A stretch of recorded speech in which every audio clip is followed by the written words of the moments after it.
Hello students, welcome to Magnet Brains. मैं रूपाली वर्मा।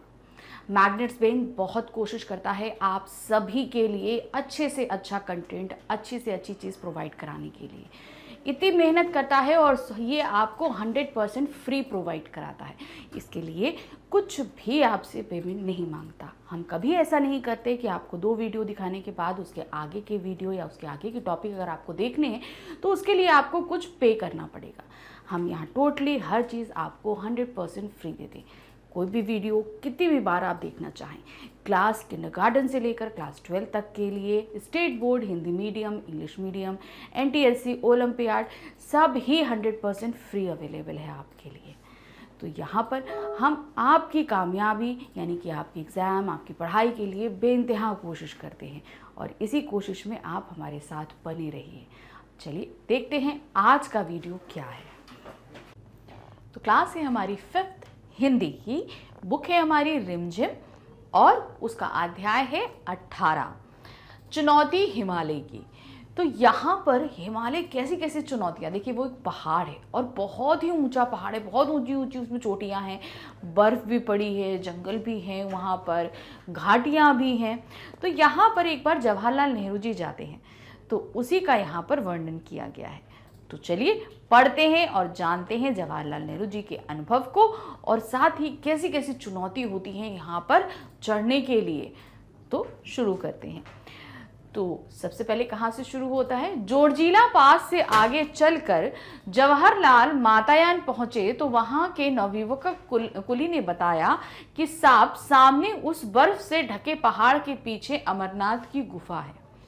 तो अब क्या है, ये जोरजिला पास करके मातायान तक पहुंचे और वहाँ ये दोनों ही नाम हिमालय पर हैं, बसे हुए गांवों और जगहों के नाम हैं। तो जब वो वहाँ तक पहुँच गए तो वहाँ जो उनके साथ कुली था उसने बताया कि ये जो सामने पहाड़ दिख रहा है बस इसी के पीछे अमरनाथ गुफा है। अमरनाथ फेमस तीर्थ स्थल है हम सभी का। तो वहाँ पर मतलब बहुत ही ज़्यादा जो है सर्दियों के समय वहाँ पे शिवलिंग बन जाता है। तो ऐसा उन्होंने बताया। तो अब क्या बोलते हैं, लेकिन साहब रास्ता बहुत टेढ़ा है। किशन ने कुली की बात काटी, बहुत चढ़ाई है और साहब दूर भी है। कितनी दूर? जवाहरलाल ने पूछा। 8 मील साहब, कुली ने जल्दी से उत्तर दिया। तो अब क्या हुआ कि उन्होंने बता तो दिया भाई, एक उनके साथ 2 कुली थे, ठीक है, 2 कुली थे, दो कुली थे और जवाहरलाल जी थे, इतने थे। तो जिसमें क्या कहते हैं, एक कुली का नाम किशन था। तो उन्होंने बताया कि एक बता रहा था कि भाई बहुत ही टेढ़ी मेढ़ा रास्ता है, दूसरा बोलता है कि भाई बहुत दूर है, वो कहते हैं 8 मील। जवाहरलाल पूछे कितनी दूर? तो बताते हैं 8 मील। तो 8 मील अगर आप समतल जगह पे चढ़ोगे, जैसे हम लोग मैदानी इलाकों में रहते हैं, तो यहाँ पर 8 मील कुछ ज़्यादा नहीं होगा। लेकिन अगर आप पहाड़ों पर जाते हो तो वो 8 मील आप समझ लो 32 मील के बराबर होगा। कारण क्यों होता है? कारण होता है कि एक तो ऊंचाई होती है और ऊंचाई होने के कारण वहाँ पे ऑक्सीजन लेवल कम होता है तो चलने में दिक्कत आती है। चढ़ाई है तो बॉडी प्रेशर भी बहुत ज़्यादा पड़ता है, रास्ता ऊबड़ खाबड़ है, तो वो चीज़ होती है। तो उनको 8 मील लगा कि नहीं, कुछ ज़्यादा नहीं है। तो यहाँ पर क्या, बस तब तो ज़रूर चलेंगे। जवाहरलाल जी क्या बोलते हैं, बस 8 मील है, चलो तब तो बहुत चलेंगे। जवाहरलाल ने अपने चचेरे भाई की ओर प्रश्न चूषक दृष्टि से देखा। तो मतलब वो प्रश्न, मतलब बोलते ना, क्वेश्चन मार्क करते हुए हम उनकी तरफ देख रहे हैं। दोनों कश्मीर घूमने निकले थे और जोरजिला पास से होकर लद्दाखी इलाके की ओर चले आए थे। अब अमरनाथ जाने में क्या आपत्ति हो सकती है? फिर जवाहरलाल रास्ते में मुश्किलों के बारे में सुनकर सफर के लिए और भी उत्सुक हो गए। मतलब निकले कहाँ थे? कश्मीर घूमने, कश्मीर से लद्दाख होते हुए आ गए। अब कहाँ जाना चाह रहे थे? अमरनाथ जाना चाह रहे थे। बहुत लंबा रास्ता उन्होंने तय कर लिया था और अब जो रास्ता करना चाह रहे थे वो उन्होंने इसलिए एक्साइटेड हुए क्योंकि रास्ते में बहुत मुश्किलें थी, चैलेंजिंग फेस था, तो वो उसको और ज्यादा करना चाह रहे थे कि नहीं हमें तो करना है। हम कैसे होता है ना, किसी का नेचर होता है कि नहीं, अगर किसी को मना कर दो नहीं बहुत मुश्किल है, नहीं हम तो करके रहेंगे। तो वही नेचर वहां पर जवाहरलाल जी का था। कौन कौन चलेगा हमारे साथ? जवाहरलाल ने जानना चाहा। तुरंत किशन बोला, साहब मैं चलूंगा, भेड़े चराने में मेरी बेटी चली जाएगी। अगले दिन सुबह तड़के तैयार होकर जवाहरलाल बाहर आ गए। तो अब क्या था, जवाहरलाल सीधे पूछे भाई कौन कौन चलेगा? भाई जिसकी मर्जी वो चले। तो उनका जो एक गाइड था तो उसने बोला कि नहीं मैं चलूंगा। उसका नाम किशन था। तो उसका एक बेटे के गाय चराने का काम होता है, भेड़े वगैरह चराने का। तो उन्होंने बोला मेरी बेटी चली जाएगी, मैं आपके साथ चलूंगा। आकाश में रात्रि की कालिमा पर प्रातः की लालिमा फैलती जा रही थी। तिब्बती पठार का दृश्य निराला था। दूर दूर वनस्पति रहित उजाड़ चट्टानी इलाका दिखाई दे रहा था। उदास फीके बर्फ से ढके चट्टानी पहाड़ सुबह की पहली किरणों का स्पर्श पाकर ताज की भांति चमक उठे। दूर से छोटे छोटे ग्लेशियर ऐसे लगते मानो स्वागत करने के लिए पास सरकते आ रहे हों। सर्द हवा के झोंके हड्डियों तक ठंडक पहुंचा रहे थे। अब क्या हुआ, वो रात बीत गई। सुबह तड़के इनको निकलना था, रात बीत गई, सुबह हुई। अब क्या होता है, सुबह जब होती है तो आसमान में कालिमा रहती है, क्योंकि रात होती है तो काला काला रहता है। जब सूरज निकलने वाला होता है तो पूरब साइड से आप यानी ईस्ट साइड से देखेंगे तो हल्का हल्का रेडनेस आने लगती है और फिर वो धीरे धीरे रोशनी में बदल जाता है। तो वही उन्होंने यहाँ पर जो बताया ना, प्रातः की कालिमा, रात की कालिमा पर प्रातः की लालिमा फैलती जा रही थी, यानी कि धीरे धीरे सूर्योदय हो रहा था लालिमा के साथ। अब क्या है, तिब्बती पठार यानी कि वहां पे जो तिब्बत के जो पहाड़ दिखाई दे रहे थे, क्या थे, वो पूरी तरीके से बंजर होते हैं, उनमें हरियाली नहीं होती। अब जब सूरज की रोशनी उन पे पड़ती है तो जैसे लगता है वो चमक उठते हैं। अब दूर दूर ग्लेशियर दिखाई दे रहे थे, मतलब बर्फ के पहाड़ दिखाई दे रहे थे। तो ग्लेशियर क्या होते हैं, हमेशा चलते रहते हैं, हमेशा चलते रहते हैं, ये सरकने वाले पहाड़ होते हैं। अब पहाड़ कैसे सरक सकते हैं, तो इनकी एक ये चीज है कि ये पानी है, एक बहुत बड़ी नदियां हुआ करती थी जो जम गई, मगर अभी भी धीरे धीरे वो चल रही हैं। जमी हुई नदियां हैं वो अभी भी चल रही हैं, तो वो ग्लेशियर कहलाती हैं। ये आपको हमने इजी वे में समझा दिया, आप आगे क्लासेस में ग्लेशियर के बारे में और भी पढ़ेंगे। तो अब ये क्या है, ग्लेशियर धीरे सरकते, तो वही उन्होंने बोला कि वो दूर दूर हमें स्वागत करने के लिए धीरे धीरे आगे सरकते रहे। क्यों, क्योंकि वो चलते रहते हैं। अब उनके बाद वहां पे ठंडक तो बहुत ही होती है, बहुत ठंडक होती है, वो ठंडी ठंडी हवा लग रही थी। जवाहर ने हथेलियां आपस में रगड़कर गर्म की और कमर में रस्सी लपेटकर चलने को तैयार हो गए। अब ठंडक लगती है तो हम लोग क्या करते, जैसे हाथ रगड़ते ना, तो उसी तरह हाथ रगड़ी, उन्होंने रस्सी ली, कमर में बांधी और अब चलने को तैयार थे। हिमालय की दुर्गम पर्वतमाला मुंह उठाए चुनौती दे रही थी। जवाहर इस चुनौती को कैसे ना स्वीकार करते। भाई किशन और कुली सभी रस्सी के साथ जुड़े थे। किशन गड़ेलिया अब गाइड बन गए थे। अब जो थे जवाहरलाल के जो चचेरे भाई थे वो जवाहरलाल, और जो गाइड था वो सभी आपस में एक दूसरे से रस्सी से बंधे हुए थे। यानी कि जवाहरलाल अगर आगे चल रहे हैं तो उनकी कमर में रस्सी बंधी थी, उसके बाद वही रस्सी उनके चचेरे भाई के बंधी थी, और वही रस्सी आगे जाकर जो है गाइड किशन के भी बंधी थी। मतलब तीनों लोग रस्सी से आपस में जुड़े हुए थे और आगे चलते जा रहे थे। बस 8 मील ही तो पार करने थे। जोश में आकर जवाहरलाल चढ़ाई चढ़ने लगे। यूं 8 मील की दूरी कोई बहुत नहीं होती, लेकिन इन पहाड़ी रास्तों पर 8 कदम चलना दूभर हो गया। एक एक डग भरने में कठिनाई हो रही थी। तो 8 मील उन्होंने बहुत आसानी समझ के चल लिए, लेकिन वहां पर एक एक कदम रखना बहुत मुश्किल हो रहा था। रास्ता बहुत ही वीरान था। पेड़ पौधों की हरियाली के अभाव में एक अजीब खालीपन सा महसूस हो रहा था। मतलब वीरान इसलिए था क्योंकि वहां पे पेड़ पौधे नहीं थे, तो बिल्कुल भी खाली खाली सा लग रहा था। कहीं एक फूल दिख जाता तो आंखों को ठंडक मिल जाती दिख रही थी। सिर्फ पथरीली चट्टानें और सफेद बर्फ, फिर भी इस गहरे सन्नाटे में बहुत सुकून था। एक ओर सू सू करती बर्फीली हवा बदन को काटती थी, तो दूसरी ओर ताजगी और स्फूर्ति भी देती थी। तो बीच बीच में कहीं थोड़ी सी बहुत हरियाली होती तो एक फूल दिख जाता तो बड़ा अच्छा लगता, मगर यहाँ पर सन्नाटा था जो एक सुकून सा पहुंचाता है। और यहाँ पर बर्फीली हवाएं ठंडक भी दे रही थी, तो कहीं ना कहीं अंदर से जोश भी भर रही थी कि आगे बढ़ते रहिए। जवाहरलाल बढ़ते जा रहे थे। जो जो ऊपर चढ़ते गए त्यों त्यों सांस लेने में दिक्कत होने लगी। एक कुली की नाक से खून बहने लगा। जल्दी से जवाहरलाल ने उनका उपचार किया। तो अब क्या हमने आपको बताया था ना, जैसे हम ऊपर जाते हैं तो ऑक्सीजन लेवल कम हो जाता है, तो सांस लेने में दिक्कत होती है, तो ब्लीडिंग भी होने लगती है आप जितने ऊपर जगह पर जाओगे। खुद उन्हें भी अब जो उसको कुली को आने लगा तो उन्होंने उनका जो प्राथमिक उपचार होता है वो चीज़ करी। खुद उन्हें भी कनपटी की नसों में तनाव महसूस हो रहा था। जब ऑक्सीजन कम होने लगता है ना, तो ये जो यहाँ होता है ना, इसमें थोड़ा स्ट्रेसनेस उनको महसूस होने लगा था। लगता था जैसे दिमाग में खून चढ़ आया हो। फिर भी जवाहरलाल ने आगे बढ़ने का इरादा नहीं बदला, वो आगे बढ़ते रहे। थोड़ी देर में बर्फ पड़ने लगी, फिसलन बढ़ गई, चलना भी कठिन हो गया। एक तरफ थकान, ऊपर से सीधी चढ़ाई। तभी सामने एक बर्फीला मैदान नजर आया। चारों ओर हिम शिखरों से घिरा हुआ मैदान देवताओं के मुकुट के समान लग रहा था। अब क्या हुआ, वो बढ़ रहे थे, धीरे धीरे बर्फ गिरनी शुरू हो गई। अब जब ताज़ी बर्फ़ गिरती है तो फिसलन हो जाती है, बात ये होती है क्योंकि गीला भी होता है। तो बर्फ़ गिरी तो फिसलन हो गई, बहुत आराम से संभल के चलना था। अब थोड़ी देर उन्होंने देखा तो एक समतल मैदान दिखाई दिया। मतलब मैदान का मतलब यहाँ नहीं था कि वहाँ घास थी, पूरी तरीके से बर्फ़ से ढका हुआ एक मैदान था, वो पहाड़ नहीं था। चारों तरफ पहाड़ थे और बीच में प्लेन एरिया, तो जैसे लग रहा था कोई मुकुट हो, उनको देख के ऐसा लग रहा था जैसे कोई मुकुट हो। अब क्या है, प्रकृति की कैसी मनोहर छटा थी, आंखों और मन को तरोताजा कर गई। बस एक झलक दिखाकर बर्फ के धुंधले में ओझल हो गई। तो वो बहुत ही प्यारी थी, लेकिन तुरंत ही वो छटा सामने से हट गई। दिन के 12 बजने वाले थे। सुबह 4 बजे से वे लोग लगातार चढ़ाई कर रहे थे। शायद 16,000 फीट की ऊंचाई पर होंगे इस वक्त, अमरनाथ से भी ऊपर। अब क्या था, उसने क्या बताया था, पहाड़ के पीछे अमरनाथ, तो पहाड़ को चढ़ना पड़ेगा, फिर उतरना पड़ेगा, तब आप अमरनाथ पहुंचोगे। तो इस समय क्या था, वो लोग करीबन सुबह 4 बजे से चल रहे थे, दोपहर के 12 बज चुके थे और चढ़ाई करते जा रहे थे, बराबर चलते जा रहे थे। और इस समय अमरनाथ के ऊपर थे, यानी कि वो लोग उस पहाड़, जिस पहाड़ के पीछे अमरनाथ था, वो वहां तक पहुंच चुके थे, उस पहाड़ी तक। अब क्या है, इस पर जवाहरलाल की चाल में ना ढीलापन था, ना बदन में सुस्ती। हिमालय की चुनौती जो दी थी, निर्गम पथ पर करने का उत्साह उन्हें आगे खींच रहा था। मतलब इतनी टाइम से चल रहे थे, इतनी मुश्किल थी, लेकिन तब भी जवाहरलाल जी के अंदर किसी तरह की थकान का कोई नामो निशान नहीं था। साहब लौट चलिए, वापस कैंप में पहुंचते पहुंचते दिन ढल जाएगा, एक कुली ने कहा। एक कुली ने बोला, आप चलिए, 12 बज चुका है, वापस लौटेंगे तो रात हो ही जाएगी।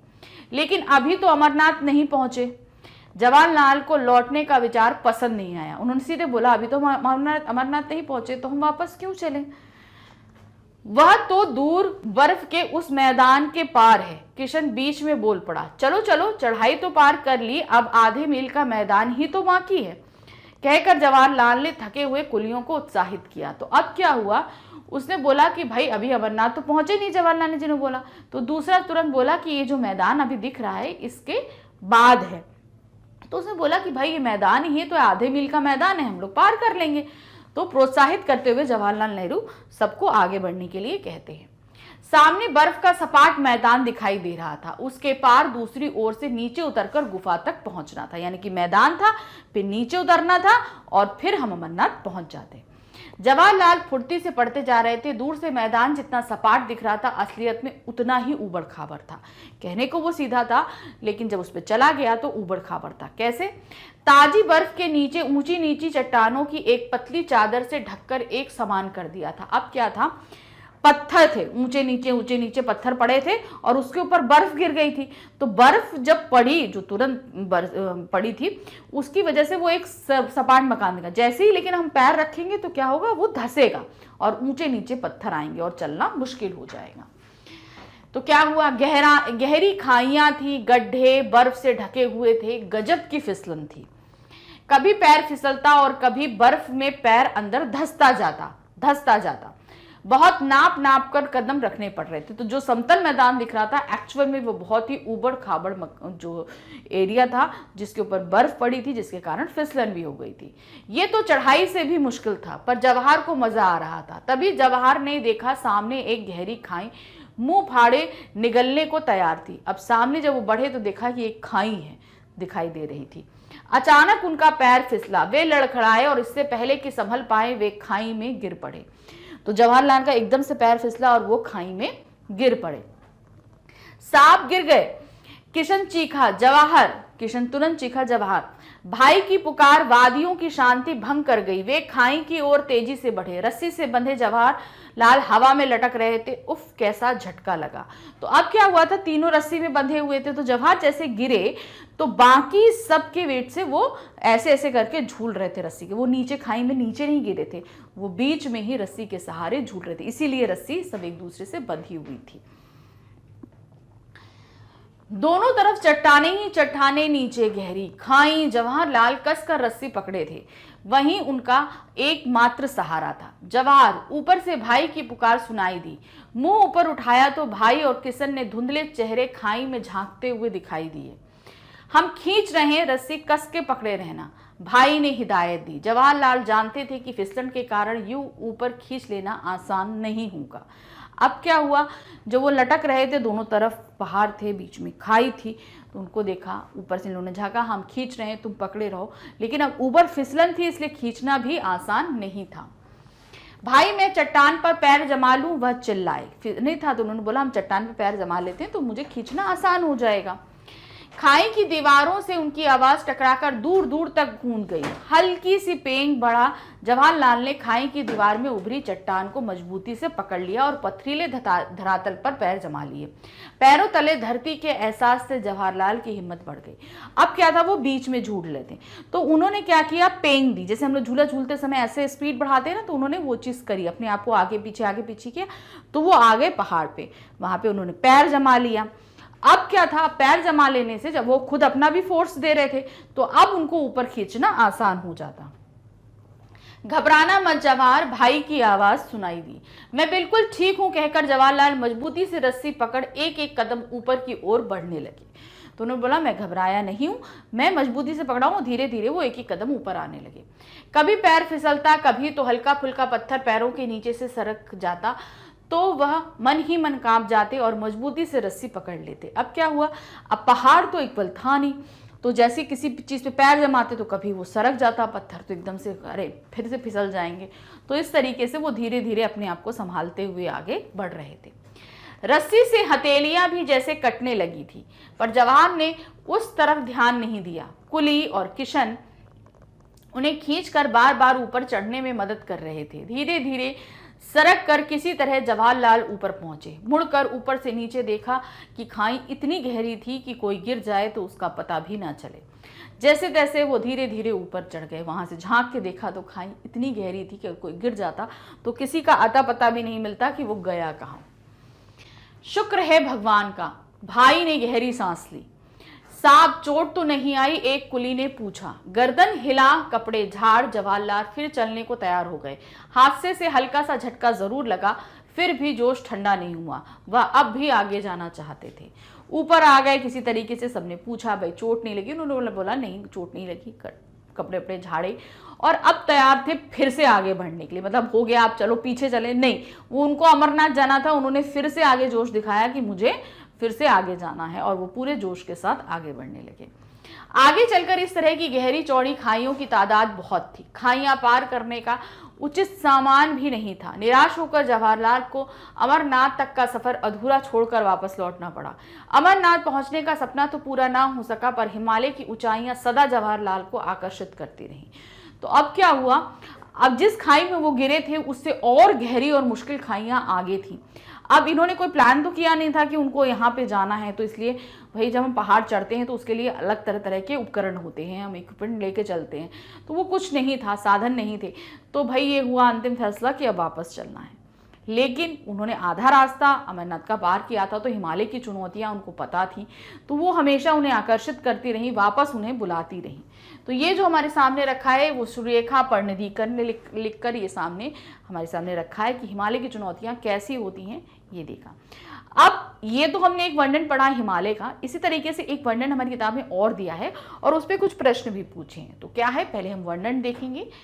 पाठ में तुमने जवाहरलाल नेहरू की पहाड़ी यात्रा के बारे में पढ़ा। नीचे एक और पहाड़ी इलाके का वर्णन दिया गया है जो प्रसिद्ध कहानीकार निर्मल वर्मा की किताब चीड़ों पर चांदनी से लिया गया है। इसे पढ़ो और नीचे लिखे प्रश्नों के उत्तर दो। यानी कि अभी हमने हिमालय की चुनौतियां देखी थी, लेकिन अब जो हम पढ़ने जा रहे हैं वो एक कहानी है चीड़ों की चांदनी, लिखित है निर्मल वर्मा द्वारा। तो उसका एक प्रसंग हमारे सामने रखा है, फिर उसी पे आधारित कुछ प्रश्न पूछे गए। क्या दिया है, क्या यह शिमला है, हमारा अपना शहर, और हम भूल से कहीं और चले आए हैं। हम नहीं जानते कि पिछली रात जब हम बेखबर सो रहे थे बर्फ चुपचाप गिर गई। अब क्या था, शिमला का में थे वो लोग, रात में सो रहे थे, शाम को बड़ा अच्छा सुहावना मौसम था, सब कुछ था। सुबह उठ के देखे तो चारों तरफ बर्फ थी, तो उन्हें लगा कि वो लोग कहीं और चले आए, मतलब उनका शहर शिमला नहीं था, कुछ और बन चुकी, चारों तरफ बर्फ ही बर्फ पड़ चुकी थी। खिड़की से सामने पुराना चिरपरिचित देवदार का वृक्ष था, जिसकी नंगी शाखाओं पर रुई के मोटे मोटे गालों सी बर्फ चिपक रही थी। अब वो चीड़ का पेड़ लंबा होता है, उसकी जो शाखें थी उसके ऊपर बर्फ पड़ी थी, तो जैसे लग रहा था वो बर्फ के गोले ऐसे लग रहे थे जैसे मोटे मोटे गाल हो। लगता था जैसे वो सांता क्लॉज हो, एक रात में ही जिसके बाल सन से सफेद हो गए। तो कहने का मतलब जैसे लग रहा था कि वहां पे एक सांता क्लॉज बैठे हैं जिनके बाल रात में सफेद हो गए। कुछ देर बाद धूप निकल आती है। नीले चमचमाते आकाश के नीचे बर्फ से ढकी पहाड़ियां धूप सेकने के लिए अपना चेहरा बादलों के बाहर निकाल रही थी। जब धूप निकलती है तो जैसा लगता है पहाड़ी भी धीरे धीरे वो बर्फ से निकल रही थी, जैसे वो धूप सेकना चाह रही हूं। तो ये हमारे पास था थोड़ा सा एक। अब इसी पे प्रश्न है, क्या दिया है, ऊपर दिए गए पहाड़ के वर्णन और पाठ में दिए गए पहाड़ में क्या अंतर है। तो जो हमने अभी पढ़ा वो, और पाठ में जो हमने हिमालय, देखिए हिमालय और शिमला दो अलग अलग जगह है वो हिमालयन रेंज की, लेकिन जगह अलग अलग थी। तो दोनों का वर्णन है, आपकी जो वर्णन में फर्क देखा है वो आपको बताना है। क्या है, ऊपर दिए गए पहाड़ के वर्णन में पेड़ों का भी जिक्र है, लेकिन पाठ में उजाड़ चट्टानों का वर्णन था। तो पाठ में कहीं कुछ पेड़ नहीं थी, हरियाली नहीं थी, लेकिन जो हिमालय जो शिमला में थी वहां पर पहाड़ जो है उनमें क्या कहते हैं पेड़ थे। अब नेक्स्ट दिया है, कई बार निर्जीव चीजों के लिए मनुष्यों से जुड़ी क्रियाओं, विशेषण आदि का इस्तेमाल होता है। यानी कि निर्जीव जैसे पहाड़ है, नदी है। अब क्या अब बोलेंगे, जैसे नदी बह रही है, नदी के लिए हम बोलेंगे ठुमकती, ठुमकती बल खाती चलती है। अब ठुमकती बल खाती तो युवती चलेगी, नदी थोड़ी ना चलती है। तो यहाँ नदी निर्जीव है, जिसके लिए हमने मनुष्यों की उपमा दी है। जैसे पाठ में आए दो उदाहरण, उदास फीके बर्फ से ढके चट्टानी पहाड़, या सामने एक गहरी खाई मुंह फाड़े निकलने को तैयार थी। तो मुंह कौन फाड़ता है, जो है सजीव लोग, मनुष्य फाड़ेंगे। तो यहां पर क्या है, निर्जीव के लिए हमने सजीव की उपमा ली है। ऊपर लिखे शिमला के वर्णन में ऐसे उदाहरण ढूंढने हैं। अब जो शिमला वाला वर्णन दिया गया है हमें उनमें से कुछ उदाहरण लिखने हैं ढूंढ के। वैसे तो जैसे लिखा है, बर्फ चुपचाप गिर गई। अब चुपचाप कौन होता चलता है, मनुष्य चलता है। तो मनुष्य की उपमा है ये, जो प्रकृति के लिए दी गई है। फिर है, जिसकी नंगी शाखाओं पर रुई के मोटे मोटे गालों से बर्फ चिपक गई। अब मोटे मोटे गाल किसके होते हैं, मनुष्यों के होंगे ना, प्रकृति में नहीं होता। तो यहाँ पे प्रकृति के लिए रुई के लिए मोटे मोटे गालों का इस्तेमाल किया। फिर नीले चमचमाते आकाश के नीचे बर्फ से ढकी हुई पहाड़ियां धूप सेकने के लिए अपना चेहरा बादलों से बाहर निकाल रही थी। अब चेहरा किसका होगा, मनुष्यों का, और वहां पे वो पहाड़ों के लिए इस्तेमाल किया गया। तो यहाँ पर निर्जीव के लिए सजीव की उपमा दी गई। तो हम आपको इतना और बता देते हैं थोड़ा सा एडिशनल, कि जहाँ कभी निर्जीव के लिए हम सजीव की उपमा यानी मानव की उपमा देते हैं तो वहाँ हमेशा मानवीयकरण अलंकार होता है। तो इस तरीके की जहाँ उपमाएं देखेंगे आप तुरंत समझिएगा कि मानवीयकरण अलंकार है। अब इसी पाठ में हमारे पास एक छोटी सी कविता समझ लीजिए, कविता ही है और बहुत ही अच्छी और उपयोगी है।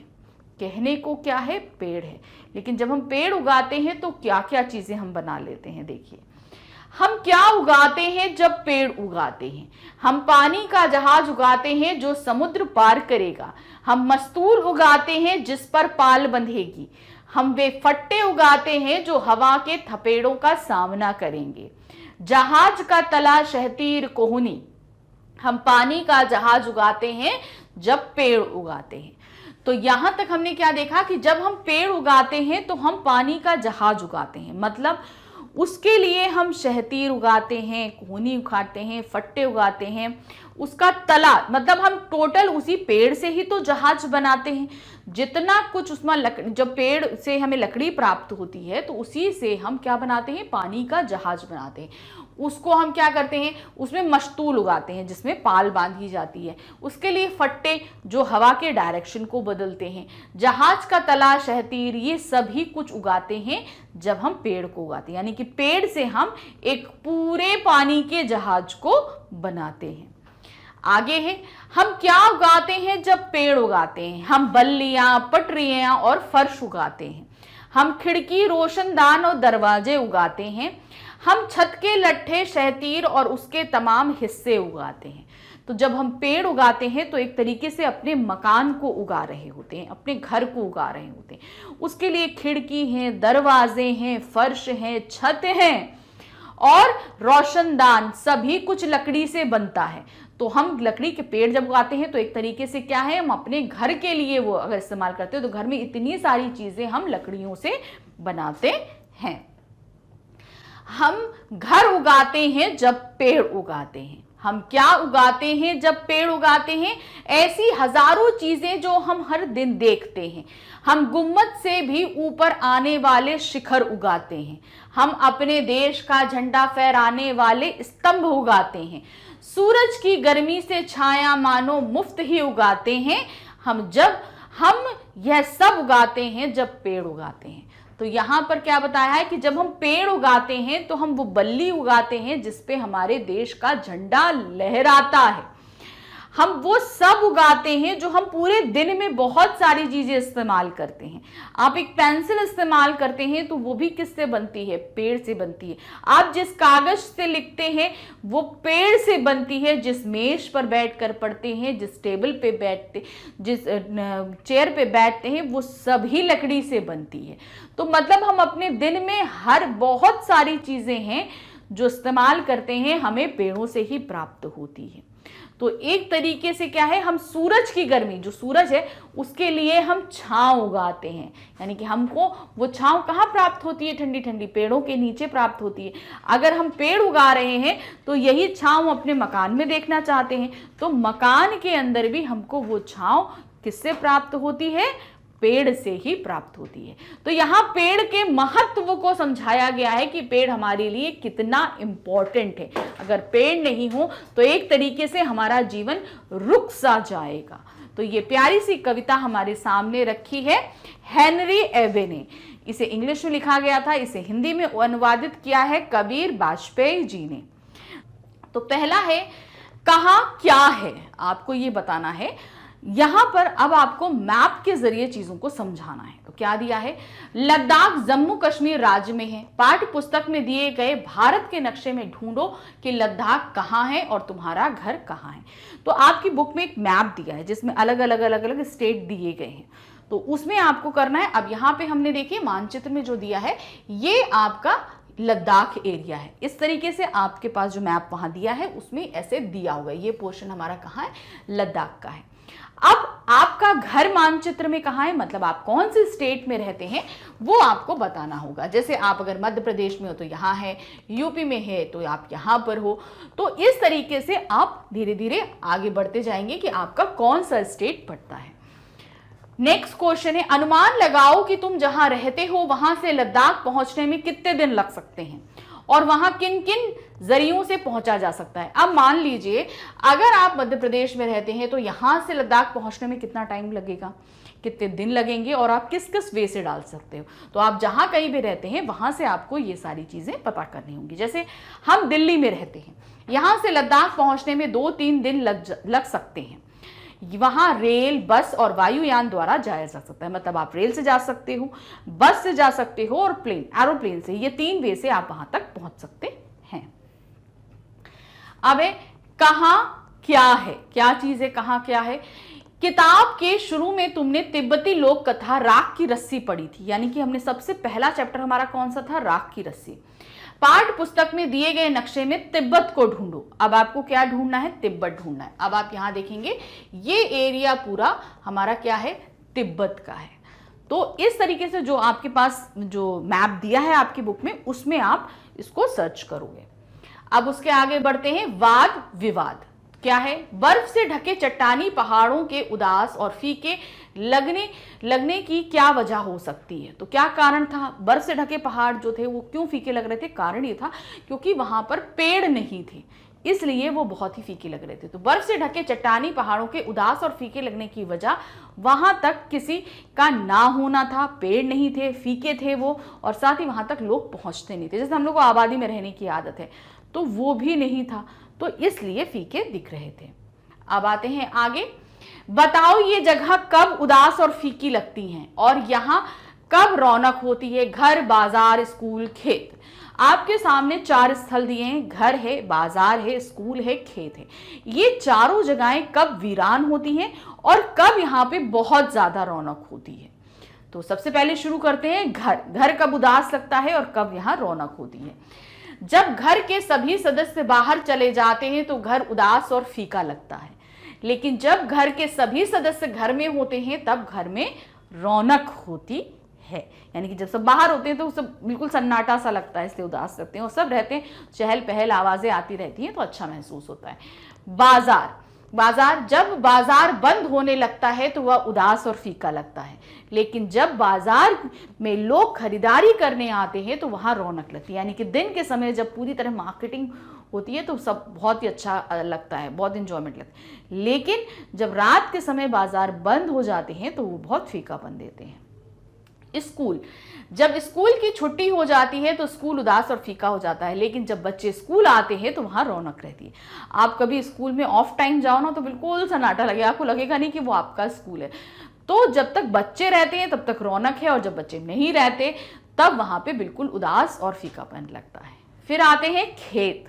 जब खेत में फसल नहीं लहराती तो खेत उदास और फीके लगते हैं, लेकिन जब यहाँ फसल लहराती है तो वो रौनक, यानी कि जब वहाँ खूब हरी हरी जो है फसल उगी हो, सब कुछ हो, तो देखने में बड़ा ही अच्छा महसूस होता है, तो बहुत ही रौनक लगती है। लेकिन जब सारी फसल कट जाती है, सन्नाटा हो जाता है, तो वहां पर फीकापन लगने लगता है।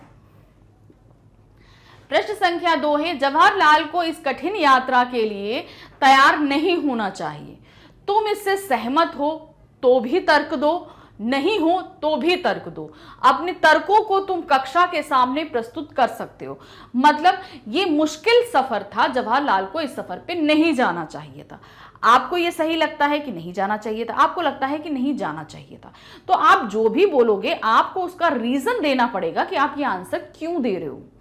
ठीक है, तो आप कैसे लिखेंगे, जवाहरलाल को इस कठिन यात्रा के लिए तैयार नहीं होना चाहिए था क्योंकि उनके पास इन खतरनाक रास्तों पर चलने के लिए पर्याप्त सामान ना था, लेकिन उनमें जोश भरपूर था जिसकी जरूरत दुर्गम यात्रा में पड़ती है। तो देखिए, जब हम ऐसी जगहों पर जाते हैं तो उसके लिए हमारे पास कुछ साधनों का होना, कुछ एक्सपर्टीज का होना जरूरी होता है। जब हमारे पास वो नहीं है तो मुश्किल होती है, जैसे जवाहरलाल खाई में गिरते गिरते बचे थे। तो इसलिए बिना किसी साधन या एक्सपर्ट के हमें इन जगहों पर नहीं जाना चाहिए। और जोश चाहिए वो तो उनके अंदर था, लेकिन ये जोश हम साधनों के साथ लेकर चलेंगे तभी हमारी यात्रा सफल हो सकती है। प्रश्न संख्या 3 है, तो मिलकर पहाड़ों का एक कोलाज बनाओ। इसके लिए पहाड़ों से जुड़े विभिन्न तस्वीर इकट्ठा करो। पर्वतारोहण, चट्टान, पहाड़ों के अलग अलग नजारे, चोटी, अलग अलग किस्म के पहाड़। अब इन्हें एक बड़े से कागज पर पहाड़ के आकार में चिपकाओ। यदि चाहो तो ये कोलाज तुम अपनी कक्षा की एक दीवार पर भी बना सकते हो। तो अब ये कोलाज क्या होता है, पहले तो हम आपको ये बता दें। कोलाज उस तस्वीर को कहते हैं जो कई तस्वीरों के छोटे छोटे टुकड़ों से काट कर एक कागज पर चिपका कर बनाई जाती। कहने का मतलब है, अब आपके पास एक ये इतना बड़ा ब्लैंक पेपर है, अब आपको पिक्चर्स इकट्ठा करनी है पहाड़ों से रिलेटेड जो हमारी इस प्रश्न में बताई गई है। जब आप वो साड़ी इकट्ठा कर लोगे, अब आपको वो एक उस पेज पे चिपकानी है। तो अब आप क्या है ना, एक ऐसी हल्की सी पेंसिल से एक आउटलाइन बना लेना। ठीक है, एक पहाड़ का शेप आ गया। अब सारी पिक्चर छोटी छोटी छोटी छोटी आप ऐसे ऐसे करके जो है छोटी बड़ी ऐसे ऐसे करके चिपकाते जाओगे। सारी पिक्चर्स चिपका के इसको फिल कर दोगे, तो इस तरीके से आपका एक कोलाज बन जाएगा। तो ये आपको बनानी है इस तरीके से। आई थिंक आपको समझ में आ गया होगा कि कोलाज कैसे बनाना है। अब आगे बढ़ते हैं प्रश्न संख्या 4 पे। अब इन चित्रों पर आधारित शब्दों का एक कोलाज बनाओ। जो आपने पिक्चर्स काट के कोलाज बनाया ना, उन्हीं पिक्चरों पे आपको बनाना है, शब्द लिखने। कोलाज में ऐसे शब्द हों जो इन चित्रों का वर्णन कर पा रहे हों या मन में उठने वाली भावनाओं को बता रहे हों। अब इन दोनों कोलाजों को कक्षा में प्रदर्शित करो। पहला कोलाज हमने बनाया पिक्चर्स का, तो वो कैसे बनाना था हमने बता दिया। अब उसमें जो हमने जो पिक्चर्स चिपकाई हैं उन्हीं को एक्सप्लेन करते हुए आपको एक कागज पर लिखना है। जैसे आपने बनाया पहाड़ की एकदम बर्फ से ढके पहाड़, तो दूर दूर बर्फ से ढके पहाड़ बड़े उजले दिख रहे हैं। उन पर अब आपने एक पर्वतारोही को दिखाया कि वो रस्सी से चढ़ रहा है, इन्हीं उजले पहाड़ों पर पर्वतारोही रस्सी से चढ़ रहा है। तो इस तरीके से आप शब्दों से एक कोलाज बनाओगे, पूरा लिखोगे। तो कैसे? चित्र में कुछ लोग रस्सी आदि के सहारे पहाड़ों पर चढ़ रहे हैं, कुछ पहाड़ बिल्कुल पथरीले दिखाई दे रहे हैं तो कुछ बर्फ से ढके हुए हैं। कई पहाड़ों पर तरह तरह के पेड़ भी उगे हुए हैं। कुछ पहाड़ बहुत ही ऊंचे हैं जिन पर चढ़ना अत्यंत मुश्किल है। ये पहाड़ दिखने में बड़े ही सुंदर लग रहे हैं। तो इस तरीके से आप शब्दों के माध्यम से उन पिक्चर्स का पूरा एक्सप्लेनेशन देंगे कि क्या क्या है उन पिक्चरों के अंदर। अब आते हैं नेक्स्ट, तुम्हारी समझ में, आपकी समझ में क्या चीज आई। इस वृत्तांत को पढ़ते पढ़ते तुम्हें अपनी कोई छोटी या लंबी यात्रा याद आ रही होगी, तो उसके बारे में लिखो। आप सभी ने कहीं ना कहीं ट्रेवल किया है, तो कहीं पे भी हो, आप दादी के घर गए हों, नानी के घर गए हों, या कहीं बाहर आउट ऑफ स्टेशन घूमने गए हों, तो आपको अगर वो यात्रा याद आ रही है तो उसे आपको यहाँ पर लिखना है अपने शब्दों में। कैसे लिखेंगे हम बताएंगे, लेकिन अब आप जहां भी घूमने गए हैं उसको आप अपनी ही भाषा में लिखेंगे। तो देखिए क्या है। एक बार मैं अपने गांव गया था जो कि हिमाचल प्रदेश के ऊंचे पहाड़ों के बीच कल्पा में है। कल्पा जगह की नाम है, ध्यान रखिएगा। मैं गांव जाने के लिए सुबह रेलगाड़ी में बैठ गया। आधा सफर तो सही कट गया, लेकिन जैसे गाड़ी शिमला पहुंची उसके आगे रास्ता बहुत खतरनाक हो गए। सड़कों के दोनों तरफ ऊंचे ऊंचे पहाड़ दिखाई दे रहे थे। रात के समय में ये पहाड़ और भी भयानक लग रहे थे। हमारी बस भी घुमावदार रास्तों पर धीरे धीरे चल रही थी। दूसरे दिन शाम के समय हम अपने गांव पहुंचे। तब सूरज छिप रहा था। बर्फ से ढके पहाड़ सूरज के प्रकाश में सोने की तरह प्रतीत हो रहे थे। तो आपको अपनी जो भी यात्रा याद है उसको आप यहाँ पर विस्तार पूर्वक लिखेंगे। प्रश्न संख्या 2 है, जवाहरलाल को अमरनाथ तक का सफर अधूरा क्यों छोड़ना पड़ा? उन्होंने जो आधा रास्ता छोड़ दिया, काफी पास तक पहुंच गए थे, लेकिन फिर उसके बाद उन्होंने आगे जाने का जो इरादा था उसे ड्रॉप कर दिया। ऐसा उन्होंने क्यों किया था? क्योंकि आगे का रास्ता बहुत मुश्किल था और उनके पास उपयुक्त साधन नहीं थे ले जाने के लिए। तो क्या था? जवाहरलाल को अमरनाथ का सफर अधूरा इसलिए छोड़ना पड़ा क्योंकि आगे का मार्ग और अधिक खतरनाक था। साथ ही उनके पास इन रास्तों पर जाने के लिए संबंधित सामान नहीं था। तो जो आप ट्रैवलिंग करो, जैसे आप ट्रेन से जाते हो, तो ट्रेन से अगर कहीं लंबा सफर कर रहे हो तो आप खाने पीने का है, ये सारी चीजें, पानी का बॉटल रखते हो। उसी तरह पहाड़ों पर चढ़ने के लिए बहुत तरह आपके शूज अलग होते हैं। आपको उतनी ठंड से बचने के लिए कपड़े आपके पास होने चाहिए। फिर साथ ही चढ़ने के लिए भी रस्सी होनी चाहिए, थोड़ा प्रशिक्षण होना चाहिए, सभी कुछ जो उनके पास नहीं था। इसीलिए उन्हें अपना इरादा जो है वो बीच में ही छोड़ना पड़ा था। प्रश्न संख्या 3 है, जवाहरलाल, किशन और कुली सभी रस्सी से क्यों बंधे थे? क्या कारण था वो एक दूसरे से रस्सी से बंधे हुए थे? जवाहरलाल, किशन और कुली सभी रस्सी से इसलिए बंधे थे कि अगर वह कहीं पहाड़ से गिर जाएं तो रस्सी के सहारे लटक जाए। मतलब तीनों में से कोई भी फिसले तो बाकी 2 के वजन के कारण जो है तीसरा बच जाएगा, इसलिए वो रस्सी से बंधे हुए थे। आगे प्रश्न संख्या 4 का पाठ में नेहरू जी ने हिमालय से चुनौती महसूस की। कुछ लोग पर्वतारोहण को क्यों करना चाहते हैं? अब देखिए, चढ़ने में मुश्किलें थी, उन्होंने महसूस करी, लेकिन कुछ लोग क्यों यही कार्य करना चाहते हैं? अगर मुश्किल है तो आप क्यों करना चाह रहे हो, कारण क्या है? तो क्या है, कुछ लोग पर्वतारोहण मनोरंजन और शौक के लिए करना चाहते हैं। साथ ही आज पर्वतारोहण कुछ लोगों की जीविका का साधन भी बन चुका है। तो कुछ लोग क्या करते हैं, उनका शौक है कि वो जाना चाहते हैं, कुछ लोगों के लिए जीविका का साधन है। कहने का मतलब, अगर आप किसी पर्वतीय स्थल पे जाएं तो आप घोड़े से जा सकते हैं, आप पालकी से जा सकते हैं। तो अब घोड़े पालकी चलाने वाले क्या होते हैं, उनकी कमाई का साधन ही यही होता है, वो इसी के जरिए खाना खाते हैं। तो यहाँ पर ये जो है इनका खाना खाना, रहना, हर चीज़ इन्हीं चीज़ों पर डिपेंड होती है। अब नेक्स्ट है खा हमारा, ऐसे कौन से चुनौती भरे काम हैं जो तुम करना पसंद करोगे? अब ऐसे कौन से चुनौती भरे कार्य हैं जो आप करना चाहते हैं, तो उनकी लिस्ट आपको बनानी है। आपको ऐसा कौन सा काम है जो करना पसंद है, तो यहाँ पर जैसे हमने दिया है कुछ इसी तरीके से आप बनाइएगा, लेकिन जो आपको पसंद है उन्हें आप यहाँ लिखिएगा। हम निम्नलिखित चुनौती भरे काम करना पसंद करेंगे। नंबर 1 है विद्यालय में पढ़ाई में प्रथम आना। दूसरा, विभिन्न खेलों में पुरस्कार जीतना। तैराकी सीखना। कुछ अन्य भाषाओं का ज्ञान सीखना, मतलब डिफरेंट लैंग्वेज हमें जानना है। मुसीबत में लोगों की मदद करना, मतलब जो लोग मुश्किलों में फंस जाते हैं उनकी मदद करना। अब नेक्स्ट है हमारे पास बोलते पहाड़, पहाड़ भी बोलते हैं। उससे क्या है, उदास फीके बर्फ से ढके चट्टानी पहाड़ हिमालय की दुर्गम पर्वत माला मुंह उठाए एक चुनौती दे रही थी। उदास होना और चुनौती देना मनुष्य के स्वभाव है। हमने आपको बताया था ना कि जहां पर जो डिफरेंट आता है वो चीजें, यहाँ निर्जीव पहाड़ ऐसा कर रहे हैं। ऐसे और भी वाक्य हैं, जैसे बिजली चली गई, चांद ने शर्मा कर अपना मुंह बादलों में के पीछे कर लिया। इस किताब के दूसरे पाठों में से आपको वाक्य ढूंढने, मतलब और बहुत सारे हमने पाठ अभी तक पढ़े हैं, ये तो हमारा लास्ट चैप्टर है बुक का। तो इससे पहले जो हमने चैप्टर पढ़े हैं उसमें से हमें ऐसे वाक्य ढूंढने हैं जहां पर निर्जीव चीजें का वर्णन सजीव चीजों के साथ किया जा रहा है। जैसे दिया, उन्होंने साड़ी की सिकने दुरुस्त की। अब ये कौन से पार्ट का था साड़ी की सिकने, ये किसने करी थी, आपा ने करी थी। कहां कौन सा था, है एक दिन की बादशाहत, उसमें से था। फिर है पूरे 10 दिन हो गए सूरज लापता था। उसके आगे है गोलियों की आवाज से पूरी घाटी गूंज गई, बिशन की दिलेरी से था। आगे है फसल तैयार खड़ी थी, ये भी बिशन की दिलेरी से है। हम भी बीच बीच में अपनी पतंगों को सुस्ताने का मौका देते हुए मटर और प्याज छीलने बैठ जाते थे। तो ऐसे बहुत से पाठ हमने पढ़े हैं, तो उनमें जो भी आपको सही लगता है आप यहाँ पर लिख सकते हैं। तो यहाँ पर ये पाठ हमारा समाप्त हुआ। इससे रिलेटेड आपको कोई भी चीज़ जाननी है, समझनी है, पाठ की व्याख्या देखनी है, या पहले भी जो हम पाठ पढ़ चुके हैं आप उन्हें भी जानना और समझना चाहते हैं, तो उसके लिए आपको आना होगा हमारे चैनल magnetsbrain.com पे। जब आप यहाँ पर आएंगे तो आपको इस तरीके से एक पेज ओपन दिखाई देगा। आपको करना क्या है, यहाँ पर लिखा है CBSE इंग्लिश मीडियम, आप इसे क्लिक करेंगे।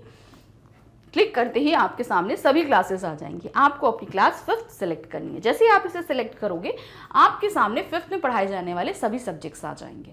तो अब हिंदी पे हम क्लिक करेंगे, जहाँ हिंदी है उसके नीचे वॉच नाउ है, इसे हम जैसे ही क्लिक करेंगे आपके सामने यहाँ पर हिंदी की पूरी प्लेलिस्ट आ जाएगी। बस अब आपको करना क्या है, जो भी आप चैप्टर पढ़ना चाहते हैं उसे क्लिक करेंगे। क्लिक करते ही आपके सामने टॉपिक आएंगे, 2 टॉपिक रहेंगे, उनमें से आप जो कुछ भी यानी पाठ की व्याख्या और प्रश्नोत्तर अभ्यासकार जो पढ़ना चाहते हैं उसे क्लिक करिए। क्लिक करते ही आपका वीडियो स्टार्ट हो जाएगा। वीडियो देखिए, पूरे पाठ को समझिए, प्रश्नोत्तर समझिए, लेकिन हमारे चैनल को सब्सक्राइब कर लीजिए, क्योंकि आपके क्लास से रिलेटेड और बहुत सारे वीडियो आते रहेंगे, तो उनका नोटिफिकेशन आपको टाइमली मिल जाएगा। आपको पता चल जाएगा कि अभी आगे कौन सा वीडियो आने वाला है। हमारे चैनल पे आपको जितना भी कंटेंट हम प्रोवाइड कराते हैं ये बहुत ही अच्छी क्वालिटी का होता है, बहुत ही ढूंढ कर हम आपके लिए लेकर आते हैं, और साथ ही ये टोटली अरेंज्ड रहता है। अगर आप क्लास वाइज ओपन करेंगे तो सब्जेक्ट वाइज है, सब्जेक्ट ओपन करेंगे book wise, chapter wise, topic wise, हर एक चीज़ टोटली अरेंज है। आपको एक टॉपिक देखने के बाद उससे रिलेटेड दूसरा टॉपिक देखने के लिए बिल्कुल भी परेशान नहीं होना पड़ता, उसे ढूंढने की ज़रूरत नहीं पड़ती है। इसीलिए हमारे चैनल पे आप बने रहिए, इसे लाइक, सब्सक्राइब, शेयर ज़रूर कीजिएगा। Thank you for watching, bye bye.